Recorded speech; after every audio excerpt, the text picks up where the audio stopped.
പക്ഷെ അതിന്റെ ബാക്കി ഭാഗവും കൂടി വായിക്കണം. ആരാ ക്രിസ്തയേശുവിലുള്ളവരെന്ന്. അത് മലയാളം ബൈബിളിലില്ല. നിങ്ങളൊരു കിങ് ജെയിംസ് വേർഷൻ ബൈബിൾ കിട്ടുമെങ്കിൽ അത് മേടിച്ച് വായിക്കുക. നിങ്ങൾക്ക് ഇംഗ്ലീഷ് അറിയത്തില്ല എങ്കിൽ നിങ്ങളുടെ ആങ്ങളെയോ മകനെയോ മകളെയോ അല്ലെങ്കിൽ ആരാണ് ഇംഗ്ലീഷ് അറിയാവുന്ന അവരെ ഒന്ന് വിളിച്ചു വരുത്തി എനിക്കൊന്ന് വായിച്ചു താ എന്ന് അവരോട് പറഞ്ഞാൽ അവര് പറയും ഇതിന് ബാക്കി ഒരു ഭാഗം കൂടി ഉണ്ട്. ആരാണ് ക്രിസ്തയേശുവിലുള്ളവർ?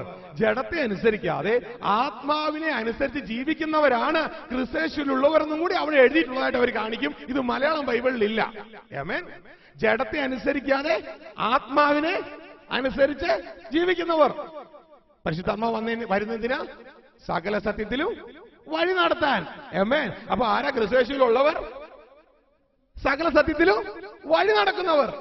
മനസ്സിലാകുന്നുണ്ട് നിങ്ങൾക്ക്? ഹല്ലേലൂയ. ഈ വചനത്താൽ മില്യൺ കണക്കിന് ജനങ്ങൾ ഇന്ന് ഈ പ്ലാനറ്റിൽ തെറ്റിക്കിടക്കുകയാണ്. നരകത്തിലേക്കുള്ള യാത്രയാ. എത്ര പാപം ചെയ്താലും ഒരു കുഴപ്പവും ഇല്ല. എന്നാൽ ദൈവത്തിന്റെ വചനം പറയുന്നു, പാപങ്ങളെ കുറിച്ചുള്ള പരിജ്ഞാനം ലഭിച്ച ശേഷം നീ മനഃപൂർവ്വം പാപം ചെയ്താൽ പിന്നെ വേറൊരു യാഗം നിനക്ക് വേണ്ടി അവശേഷിക്കുന്നില്ല. മനസ്സിലായോ? ഹല്ലേലൂയ. അതുകൊണ്ട് ചതിക്കപ്പെടരുതേ. ദൈവത്തിന്റെ വചനം വെളിപ്പാട് 22-ാം അധ്യായത്തിൽ സ്വർഗത്തിൽ കയറുന്ന, അതായത് പുതിയ യെരൂശലേമിൽ കയറുന്നവരുടെ ലിസ്റ്റ് പറയുമ്പോ അതിൽ ഒരു കൂട്ടരുടെ പറയുന്നുണ്ട് നായ്ക്കൾ പുറത്ത്. ആമേൻ. നായ്ക്കൾ പുറത്തെന്ന് പറഞ്ഞു കഴിഞ്ഞാൽ അർത്ഥം എന്നറിയാമോ? ഏതാ നായ? തിരുവചനത്തിലെ നായ എന്ന് പറയുന്നത് ഛർദ്ദിച്ചത് വീണ്ടും കഴിക്കുന്നതാണ് നായ. മനസ്സിലാവുന്നുണ്ടോ? യേശുവിന്റെ രക്തം ഉണ്ടല്ലോ, അന്നാ പിന്നെ കുഴപ്പമില്ല, ധൈര്യമായിട്ട് പാപം ചെയ്യാം. അടുത്ത വെള്ളിയാഴ്ച അല്ലെങ്കിൽ ഞായറാഴ്ച അവിടെ ചെല്ലുമ്പോ ഒന്ന് കഴുകിയാൽ മതിയല്ലോ. കഴുകുന്നു, വീണ്ടും പോകുന്നു, ചെയ്യുന്നു, വീണ്ടും ഛർദ്ദിച്ച് തന്നെ വീണ്ടും തിന്നുന്നു, വീണ്ടും അത് തന്നെ ചെയ്യുന്നു. നായ്ക്കൾ പുറത്ത്. ഹല്ലേലൂയ. നായ്ക്കൾ പുറത്ത്. കൃപ വേറെ, അതോടൊപ്പം തന്നെ ന്യായപ്രമാണം വേറെ. കൃപ എന്ന് പറയുന്നത് പാപം ചെയ്യാനുള്ള ലൈസൻസ് അല്ല. കൃപ ദൈവത്തിന്റെ ദാനമാണ്. ദൈവത്തിന് നമ്മളോടുള്ള സ്നേഹമാണ്. ആ കൃപയാലാണ് നമ്മളെ കർത്താവ് ഇവിടുന്ന് വീണ്ടെടുത്തത്. ഈ കുഴിയിൽ നിന്ന് രണ്ടാമത്തെ സ്റ്റേജ് ആവുന്ന ഈ കുഴിയിൽ നിന്ന് കർത്താവ് നമ്മളെ വീണ്ടെടുത്തു. ദൈവത്തിന്റെ വലിയ സ്നേഹമാണ്. അത് പാപം ചെയ്യാനുള്ള ലൈസൻസ് ആയിട്ട് ആരും കാണരുത്. തുടർന്ന് വീണ്ടും നമ്മളെ ഇവിടെ കർത്താവ് ടെസ്റ്റിലേക്ക് കൊണ്ടുവന്നു. പിതാവിന്റെ ടെസ്റ്റിലേക്ക് കൊണ്ടുവന്നു. ഈ ടെസ്റ്റിൽ നമ്മുടെ മുമ്പിൽ വെച്ചിരിക്കുന്നത് ആദത്തിന്റെ മുമ്പിൽ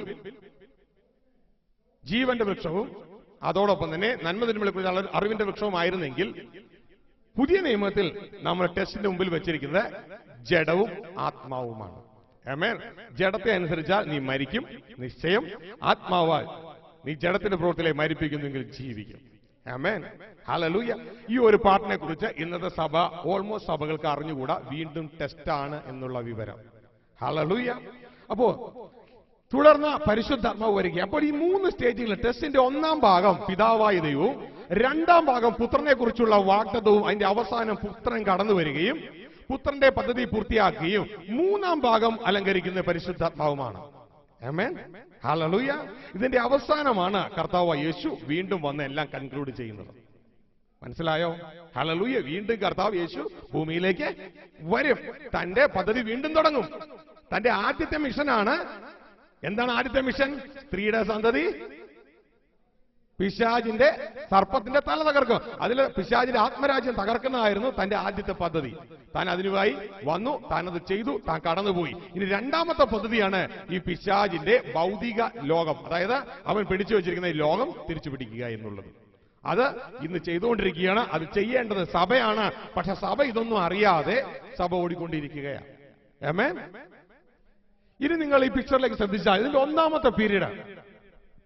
ഈ പീരീഡിന് ഒരു പേരുണ്ട്, the period which no need of any salvation. നിങ്ങൾ ചിന്തിച്ചിട്ട് നിങ്ങൾക്ക് അങ്ങനെ തോന്നുന്നുണ്ടോ? അതായത് ഈ ആദത്തെയും ഹവ്വയെയും ഈ ആദം തോട്ടത്തിൽ സൃഷ്ടിച്ച നാളിൽ അവർക്ക് ദൈവം വേണ്ടതെല്ലാം കൊടുത്തു, വേണ്ടതെല്ലാവർക്കും കൊടുത്തു. തുടർന്ന് അവരുടെ മുമ്പിൽ ജീവന്റെ വൃക്ഷവും നന്മതിന്മകളെക്കുറിച്ച് അറിവിന്റെ വൃക്ഷവും വെച്ചു, മറ്റ് ധാരാളം വൃക്ഷങ്ങൾ വെച്ചു അവരുടെ ഭക്ഷണത്തിനായി. അവർക്ക് ഏതെങ്കിലും രീതിയിൽ ഒരു സാൽവേഷൻ, ഒരു രക്ഷ ആവശ്യമാണോ? അവരെന്തിനെങ്കിലും കുടുക്കിൽ വീണുപോയോ ആ ഒരു പീരീഡിൽ? അവർക്ക് യാതൊരു സാൽവേഷനും വേണ്ട. അവരെ ആരും പിടിച്ചിട്ടില്ല. അവർ പിശാചിന്റെ കുടുക്കിൽ വീണിട്ടില്ല. ആ ഒരു പീരീഡിൽ അവർക്ക് ഒരു സാൽവേഷനും വേണ്ട. എന്തു മാത്രമേ ഉള്ളൂ അവിടെ? ദൈവത്തിന്റെ ടെസ്റ്റ് മാത്രമേ അവിടെ ഉള്ളൂ. ഇത്ര നിങ്ങൾക്ക് മനസ്സിലായോ? ഒന്നാമത്തെ പീരീഡിൽ ആദവും ഹവ്വയും പിശാചിന്റെ കുടുക്കിൽ വീഴുന്നതിന് മുൻപ് അവർക്ക് ഒരു സാൽവേഷന്റെയും ഒരു രക്ഷയുടെയും ആവശ്യം ഇല്ല. പകരം അവർ പ്രൂവ് ചെയ്താൽ മതി അവർ ദൈവത്തെ അനുസരിക്കുന്നവരെന്ന്. മനസ്സിലാവുന്നുണ്ടോ? Amen, hallelujah. അപ്പോൾ ആ ഒരു പീരീഡിൽ ഒരു രക്ഷയുടെയും ആവശ്യം ഇല്ല. Eden life. Amen, hallelujah. തുടർന്ന് എന്ന് ആദവും ഹവ്വയും പിശാചിനെ അനുസരിച്ചുവോ അന്ന് അവർ പിശാചിന്റെ പിടിയിൽ വീണു. സകല മനുഷ്യരും അതോടെ ഉള്ളിലുണ്ടായ സകല മനുഷ്യരും പാപം ചെയ്തു, ദൈവ തേജസ് ഇല്ലാത്തവരായി തീർന്നു. ഇനി ഈ ഒരു പീരീഡ്, അതായത് രണ്ടാമത്തെ പീരീഡ്, ഇവർക്ക് സാൽവേഷൻ ആവശ്യമാണോ? ഇവർക്ക് രക്ഷ ആവശ്യമാണ്. മനസ്സിലായോ? രണ്ടാമത്തെ പീരീഡിൽ അവർക്ക് രക്ഷ ആവശ്യമാണ്. പിതാവായ ദൈവം ഉൽപ്പത്തി പുസ്തകത്തിന്റെ 1-ാം ദിവസം, സന്ധ്യയായ ഉഷസായ 1-ാം ദിവസം രക്ഷകനെ വാഗ്ദത്തം ചെയ്തോ? രക്ഷകനെ വാഗ്ദത്തം ചെയ്തില്ല. അതിന്റെ അർത്ഥം ഏദൻ ലൈഫിൽ രക്ഷകന്റെ ആവശ്യം ഇല്ല. മനസ്സിലാകുന്നുണ്ടോ? പിന്നെ എപ്പോഴാണ് അവർ വീണുപോയത്? ആദവും ഹവ്വയും വീണുപോയത് അപ്പോഴാണ് ആരുടെ ആവശ്യം? രക്ഷകന്റെ ആവശ്യം. അപ്പോഴാണ് പിതാവായ ദൈവം രക്ഷകനെ വാഗ്ദത്തം ചെയ്യുന്നത്. ആ രക്ഷകന്റെ പേരാണ് കർത്താവായ യേശു. രക്ഷകന്റെ ഡ്യൂട്ടി എന്താ? ഇവരെ വീണ്ടും പിതാവ് ആദ്യം വെച്ച പർപ്പസിലേക്ക് തിരിച്ചു കൊണ്ടുവരണം. ഈ മനുഷ്യൻ എന്ത് നഷ്ടപ്പെട്ടോ അത് ഈ മനുഷ്യനെ തിരിച്ചെടുക്കണം. താൻ കൊടുത്ത രാജ്യം അവർക്ക് നഷ്ടമായി. മനസ്സിലാവുന്നുണ്ടോ? അത് തിരിച്ചെടുക്കണം. താൻ കൊടുത്ത തേജസ് അവർക്ക് നഷ്ടമായി. ഇത് തിരിച്ചെടുക്കണം. ഹല്ലേലൂയ. അപ്പോ ദൈവത്തിന്റെ പദ്ധതിയാണ്, പിതാവിന്റെ പദ്ധതിയാണ് ഈ മനുഷ്യനെ ടെസ്റ്റ് ചെയ്യുക എന്നുള്ളത്. ഈ മനുഷ്യൻ എന്നെ അനുസരിക്കുമോ ഇല്ലയോ എന്നുള്ളത്. എന്നാൽ ഈ മനുഷ്യൻ താഴേക്ക് വീണു. ഇനി രക്ഷകന്റെ പദ്ധതിയാണ് തുടർന്നുള്ളത്. കർത്താവ് യേശുവിന് വേണ്ടിയുള്ള ഒരുക്കമാണ് പഴയ നിയമം. മനസ്സിലാവുന്നുണ്ടോ? ഹല്ലേലൂയ. തുടർന്ന് രക്ഷകൻ വരികയാണ്. രക്ഷകൻ വന്ന് കാൽവരി ക്രൂശിലെ യാഗത്തിലൂടെ പിശാചിന്റെ പിടിയിലായ മനുഷ്യരെ, പിശാചിന്റെ പിടിയിൽ ഈ മനുഷ്യനാകാൻ കാരണം എന്താ? മനുഷ്യന്റെ പാപമാണ്, അല്ലെ? മനുഷ്യന്റെ പാപമാണ്. അതുകൊണ്ട് ദൈവത്തിന്റെ ഒരു പ്രത്യേകതയുണ്ട്. God works by laws. ദൈവം നിയമങ്ങളാൽ പ്രവർത്തിക്കുന്ന ദൈവമാണ്. അതുകൊണ്ട് ദൈവം മനുഷ്യരൂപത്തിൽ ഭൂമിയിൽ കടന്നു വന്നിട്ട് പാപത്തിന്റെ ശമ്പളം മരണമാണ്.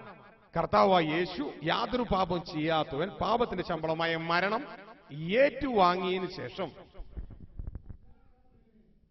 സകല മാനവരാശിയുടെയും പാപം സ്വർഗീയ കോടതിയിൽ വെച്ച് കർത്താവായ യേശുവിന്റെ മേൽ പിതാവായ ദൈവം യേശയ്യ 53 പ്രകാരം ചുമത്തി. സകലരുടെ അകൃത്യം പിതാവ് അവന്റെ മേൽ ചുമത്തി. അതോടുകൂടെ സകല മാനുഷിക വംശവും വർഗവും പാപത്തിൽ നിന്ന് വിമുക്തരായി തീർന്നു. അവർ ഒന്ന് മാത്രം ചെയ്താൽ മതി. ഈ കർത്താവ് ചെയ്ത പ്രവൃത്തിയെ ഒന്ന് അംഗീകരിച്ചാൽ മാത്രം മതി. മനസ്സിലായോ? അപ്പോൾ അവർക്ക് എന്ത് സംഭവിക്കും? അവർ ഏത് കുഴിയിലാണോ വീണത് ആ കുഴിയിൽ നിന്ന് അവർ രക്ഷപ്പെടും. ആമേൻ. പാപത്തിന്റെ കുഴിയിൽ അവർ വീണു. ആ പാപത്തിൽ നിന്ന് യേശു ക്രിസ്തു അവരെ രക്ഷിക്കും. മനസ്സിലായോ? ആമേൻ. അല്ലാതെ ഇത് സ്വർഗരാജ്യം അവകാശമാക്കിച്ചെന്നല്ല. ദൈവവചനം പറയുകയാണ്. മത്തായിയുടെ സുവിശേഷം 1-ാം അധ്യായം അതിന്റെ 21-ാം വാക്യം അവിടെ പറയുന്നത് നമുക്ക് ശ്രദ്ധിക്കാം. മത്തായി 1:21. അവൾ ഒരു മകനെ പ്രസവിക്കും. അവൻ തന്റെ ജനത്തെ അവരുടെ പാപങ്ങളിൽ നിന്ന് രക്ഷിപ്പാനിരിക്കൊണ്ട്, അവൻ തന്റെ ജനത്തെ അവരുടെ പാപങ്ങളിൽ നിന്ന് രക്ഷിപ്പാനിരിക്കൊണ്ട്. ആ വാക്യം നിങ്ങളുടെ ബൈബിളിൽ അങ്ങനെ തന്നെയാണോ? അവിടെ സ്വർഗരാജ്യത്തിൽ അവകാശമാക്കുന്നല്ലോ ഉണ്ടോ? അവിടെ ഉണ്ടോ? ഇല്ല. തന്റെ ജനത്തെ അവരുടെ പാപങ്ങളിൽ നിന്ന് രക്ഷിക്കാനിരിക്കെ കൊണ്ട് നീ അവന് യേശു എന്ന് പേരിടണം എന്ന് പറഞ്ഞു. അവന് യേശു എന്ന് പേരിടണം. മനസ്സിലായോ? ആമേൻ. അപ്പൊ യേശു എന്താ ചെയ്യണേ മനുഷ്യരെ? പാപത്തിൽ നിന്ന് രക്ഷിക്കുകയാ. മനസ്സിലായോ? അതായത് ഹവ്വയുടെ ആദ്യം ഉണ്ടായ സ്റ്റേജില്ലേ? ആമേൻ. ഹല്ലേലൂയ. അവർക്ക് അന്ന് പാപമുണ്ടോ? ഏദൻ തോട്ടത്തിലെ ജീവിതത്തിൽ പാപത്തിന് രക്ഷിക്കുക. പക്ഷെ ആദത്തിന്റെ സ്റ്റേജിൽ നിന്ന് വ്യത്യസ്തമുള്ള ഒരു സ്റ്റേജിലേക്കാണ് രക്ഷയുടെ അനുഭവത്തിന് ശേഷം ദൈവം നമ്മളെ കൊണ്ടുവന്നിരിക്കുന്നത്. ആമേൻ. ചില ഭാഗം നമ്മുടെ ആത്മാവിന്റെ തലം ആദത്തിന്റെ സ്റ്റേറ്റിനേക്കാൾ ഉയരത്തിലാണ്. ആമേൻ. എന്നാൽ നമ്മുടെ സോള്, ദേഹിയുടെയും ശരീരത്തിന്റെയും തല ആദത്തിന്റെ സ്റ്റേറ്റിനേക്കാളും താഴെയാണ്. ഹല്ലേലൂയ. അത് എന്താണ് അങ്ങനെ ചെയ്തതെന്ന് പറയാൻ കാരണം നമ്മൾ വീണ്ടും ടെസ്റ്റിൽ നിൽക്കുകയാണ്. ആമേൻ. ദൈവം തന്റെ സ്നേഹത്തിൽ നമുക്ക് വേണ്ടി ചെയ്യേണ്ടതെല്ലാം ചെയ്തു കഴിഞ്ഞു. ഇത് നിങ്ങളുടെ ആ പേപ്പറിലെ ഏറ്റവും അവസാനത്തെ പിക്ചർ നോക്കിയാൽ നിങ്ങൾക്ക് മനസ്സിലാകും. ആ ഏറ്റവും അവസാനത്തെ പിക്ചറിൽ സ്പിരിറ്റ് ഉയർന്ന തലത്തിൽ നിൽക്കുന്നതായിട്ട് നിങ്ങൾക്ക് കാണാം. എന്നാൽ സോളും ബോഡിയും അല്ലെങ്കിൽ ദേഹിയും ശരീരവും താഴ്ന്ന തലത്തിൽ നിൽക്കുന്ന നമുക്ക് കാണുവാനായിട്ട് കഴിയും. ഇന്ന് നമ്മളുടെ അവസ്ഥ അതാണ്. ഇതിനെക്കുറിച്ച് നിങ്ങൾ കൂടുതലായിട്ട് നിങ്ങൾ തുടർന്നുള്ള ക്ലാസ്സുകളിൽ മനസ്സിലാക്കും. ചില ഭാഗങ്ങൾ നിങ്ങൾക്ക് പുസ്തകം വായിച്ചാലും മനസ്സിലാകുവാനായിട്ട്, ആത്മലോകവും ആത്മീയ വളർച്ചയും എന്ന പുസ്തകം വായിക്കുമ്പോൾ നിങ്ങൾക്ക് മനസ്സിലാകും. ഇനി